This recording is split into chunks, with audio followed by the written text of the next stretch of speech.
Gauss elimination method. आज हम देखने जा रहे हैं problems related to Gauss elimination method, जिसमें फर्स्ट प्रॉब्लम आज हम देखेंगे। इस तरह से पेपर में क्वेश्चन पूछा जाएगा आपको, solve the following system by Gauss elimination method and this is a system of linear equation. जैसा कि हमने फर्स्ट टॉपिक में देखा था, सिस्टम ऑफ लीनियर इक्वेशंस मतलब व्हाट, जहां पर दो या दो से ज्यादा लीनियर इक्वेशन होते हैं, that is called the system of linear equation. तो यहाँ पर हमें 3 इक्वेशंस एंड 3 अननोन दिए गए हैं। इससे रिलेटेड सेम हमने कंसेप्ट समझ लिया था पिछली वीडियो में कि इस तरह की प्रॉब्लम को हम सॉल्व कैसे करेंगे। तो यहाँ पर जो कांस्टेंट जो नंबर्स जो दिख रहे हैं वो कोएफिशिएंट है x1, x2 एंड x3 के, और जो राइट साइड में है वो कांस्टेंट है। ठीक है, तो ये इक्वेशन इस प्रकार से, यहाँ पर 3 इक्वेशंस है। 2x1 plus 3x2 plus x3 is equal to 9, x1 plus 2x2 plus 3x3 is equal to 6, 3x1 plus x2 plus 2x3 is equal to 8। तो ये 3 इक्वेशंस को we will consider row 1, row 2 और row 3।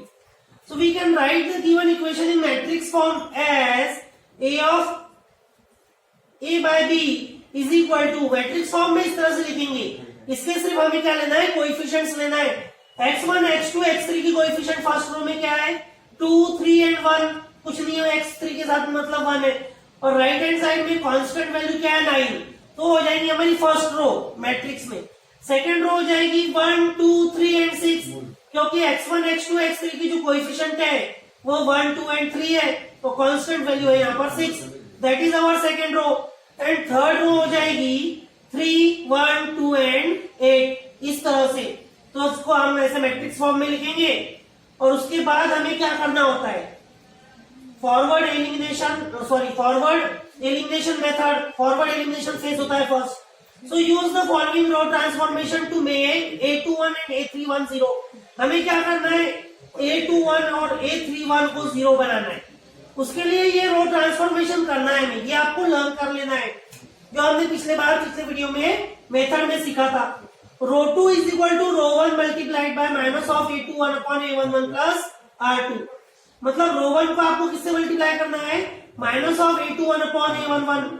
ठीक है, A21 क्या था, A21 1 है और A11 क्या है, 2 है। दैट इज आपको मल्टीप्लाई करना है रो 1 को माइनस 1/2 से, और प्लस रो 2 उसमें ऐड करना है, ताकि ये जो कोएफिशिएंट है वो 0 हो जाए। सिमिलरली थर्ड रो में आपको क्या करना है, row 3 is equal to row 1 into minus of A31 upon A11 plus R3। और अब यहाँ पर रो 3 में देखो क्या है, कोएफिशिएंट 3 है, यहाँ पर क्या है, 2 है।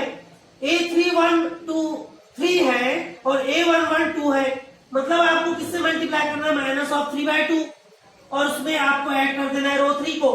तो जब ये आप रो 2 और रो 3 पे इक्वेशन परफॉर्म करोगे, ये ट्रांसफॉर्मेशन परफॉर्म करोगे, तो पूरे होल रो पे परफॉर्म करना है, सिर्फ ये इस पर ही नहीं, पूरी रो पे परफॉर्म करना है। तो जब वो फर्स्ट रो सेकेंड रो पे आप पूरा रो ट्रांसफॉर्मेशन अप्लाई करोगे, रो 1 को माइनस 1/2 से मल्टीप्लाई करके रो 2 में ऐड करोगे, तो रो 2 क्या हो जाएगा, 0, 1/2, 5/2 एंड 3/2। सिमिलरली रो 3 में आप ट्रांसफॉर्मेशन कर रहे हो, रो 1 मल्टीप्लाइड बाय माइनस 3/2 प्लस रो 3 में ऐड कर रहे हो, तो रो 3 हो जाएगी 0, माइनस से 1/2, 1/2 माइनस 11/2। इस तरह से पूरे रो पे वो ऑपरेशन आपको परफॉर्म करना है। Now R3 is equal to, अब थर्ड रो में आपको ये जो सेकेंड कोएफिशिएंट है इसे भी 0 बनाना है। तो आप कैसे करोगे, row 3 is equal to row 2 multiplied by A32, मतलब ये डिवाइडेड बाय A22, मतलब ये वाली वैल्यू प्लस R3, तो ये कोएफिशिएंट की वैल्यू 0 हो जाएगी। और R3 is equal to R2 multiplied by minus of minus 7/2 upon 1/2 plus R3, and minus 7/2 upon 1/2 means what, 2 cancel हो जाएंगे, minus of minus become plus, मतलब row 2 multiplied by 7 plus R3। Row 2 को पूरी की पूरी रो 2 को आपको 7 से मल्टीप्लाई करना है और उसको R3 में ऐड करना है, तो रो 3 जो है ये ट्रांसफॉर्म हो जाएगी, यहाँ पर ये वैल्यू 0 हो जाएगी। तो रो 2 को आप 7 से मल्टीप्लाई करो, तो यहाँ पर तो 7 से मल्टीप्लाई करेंगे, 0 ही रहेगा, इसको कोई इफेक्ट नहीं पड़ने वाला है। और यहाँ पर हो जाएगा 7/2, 7/2 माइनस 7/2, ये हो जाएगा 0। यहाँ पर हो जाएगा 7 5 35/2, 35/2 प्लस 1/2 दैट इज 36/2, यहाँ पर आ जाएगा 18, और यहाँ पर 3 7 21/2 माइनस 11/2, 21 माइनस 11 दैट इज वो आ जाएगा 10/2 विच इज इक्वल टू 5। सो इस तरह से ये मैट्रिक्स ट्रांसफॉर्म होने के बाद हमें रो 1 तो हमेशा एज इट इज रहेगी, जैसा कि हमने प्रॉब्लम मेथड में भी देखा था। रो 2 ट्रांसफॉर्म हो जाती है तो हमने उसको डैश डैश डैश से रिप्रेजेंट किया था समझते वक्त। तो यहाँ पर तो ये चेंज्ड वैल्यू है, मॉडिफाइड वैल्यू है रो 2 की, जिसमें फर्स्ट कोएफिशिएंट 0 हो गया है, सेकंड x2 का कोएफिशिएंट 1/2 हो गया है, x3 का कोएफिशिएंट 5/2 हो गया है, कांस्टेंट वैल्यू बदल के 3/2 हो गई। ये मॉडिफाई हो चुकी है रो 2। सिमिलरली रो 3 जो है वो भी मॉडिफाई हो गई है। x1 का कोएफिशिएंट 0 हो गया है, x2 का कोएफिशिएंट 0 हो गया है, x3 का कोएफिशिएंट हो गया है 8 और कांस्टेंट वैल्यू मॉडिफाई होके हो गई है 5। सो इस प्रकार से we can write the expression for this matrix as. अब इसको अगर इक्वेशन फॉर्मेट में लिखेंगे हम तो फर्स्ट रो तो एज इट इज रहेगा 2x1 plus 3x2 plus x3 is equal to 9, उसमें कोई भी चेंजेस नहीं होंगे। सेकंड रो में x1 का कोएफिशिएंट 0 हो गया है तो x2 हो जाएगा 1/2 x2 plus 5/2 x3 is equal to 3/2 और ये हो जाएगा सेकंड इक्वेशन।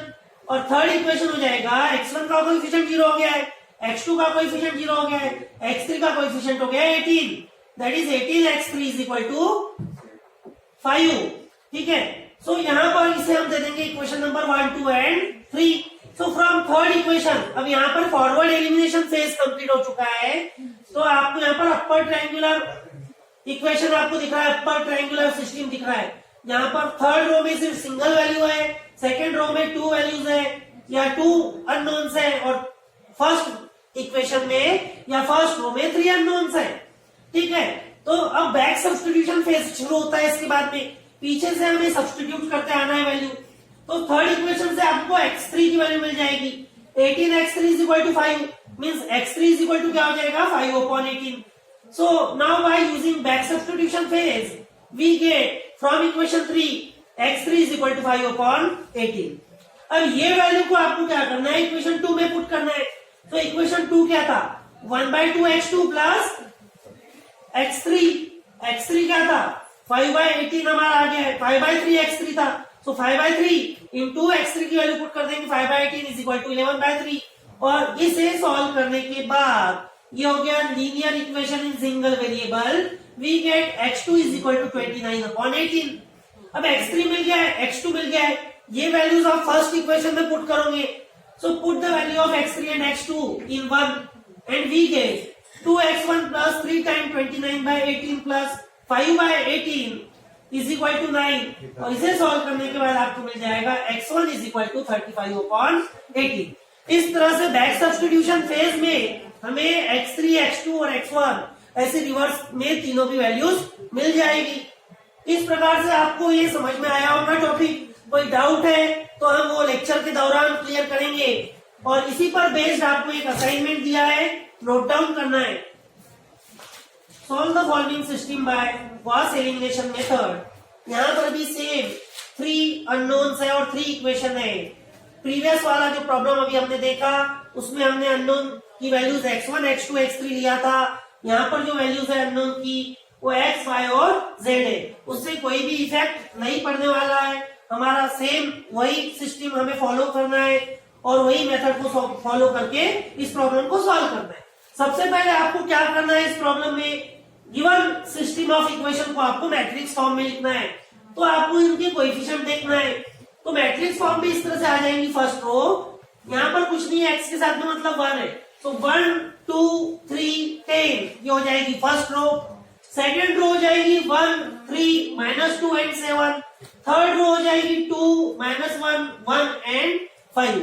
इस तरह से आप मैट्रिक्स फॉर्मेट में लिखने के बाद आपको 2 फेजेस में ये प्रॉब्लम सॉल्व करना होता है, forward elimination phase and backward substitution phase. Forward elimination phase में आपको क्या करना है, फर्स्ट फेज में फर्स्ट स्टेप आपको करना है, ये जो कोई कांस्टेंट अननोन है x और x, इनके जो कांस्टेंट है 1 एंड 2, इनको यहाँ पर आपको 0 बनाना है। मतलब ये वाला टर्म पूरा 0 बनाना है, ये हो जाएगा। इसके लिए आपको ऑपरेशन रो 1 के साथ परफॉर्म करना है, वो जो मैंने लिखवा के दिया है, आपने स्लाइड में देखा है, वो आपको इक्वेशन लर्न करना है कि row 2 is equal to row 1 multiplied by A21 upon A11 plus R2, ये आप करोगे तो ये यहाँ पर इसकी वैल्यू 0 हो जाएगी। एंड रो 3 के लिए क्या करना है, फिर से रो 3 इज इक्वल टू A31 है ना, रो 3 को is equal to R1 multiplied by A31 upon A11 plus R3। तो फिर यहाँ पर ये क्या हो जाएगा, ये जो कांस्टेंट कोएफिशिएंट है, ये जो कोएफिशिएंट है x का, ये 0 हो जाएगी वैल्यू। ये फर्स्ट ऑपरेशन परफॉर्म करना है। उसके बाद एक और ऑपरेशन परफॉर्म करना है, सेकंड ऑपरेशन, जहां पर इसकी वैल्यू आपको 0 बनाना है, y की वैल्यू आपको 0 बनाना है, ठीक है, y की वैल्यू यहाँ पर 0 बनाना है, ठीक है। तो ये भी 0 बन जाएगा वो ऑपरेशन परफॉर्म करने के बाद। तो आपको इस तरह से वैल्यू मिलेगी। थर्ड इक्वेशन में मिलेगा सिर्फ z, सेकेंड इक्वेशन में मिलेगा yz, और फर्स्ट इक्वेशन आपकी अनचेंज्ड रहती है। ये हो गया forward elimination phase. Backward elimination phase में फर्स्ट आपको z की वैल्यू मिल जाएगी, z की वैल्यू सेकेंड इक्वेशन में पुट करोगे, y की वैल्यू मिल जाएगी, y और z की वैल्यू फर्स्ट इक्वेशन में पुट करोगे तो आपको x की वैल्यू मिल जाएगी। इस तरह से आपका प्रॉब्लम सॉल्व हो जाएगा, ठीक है।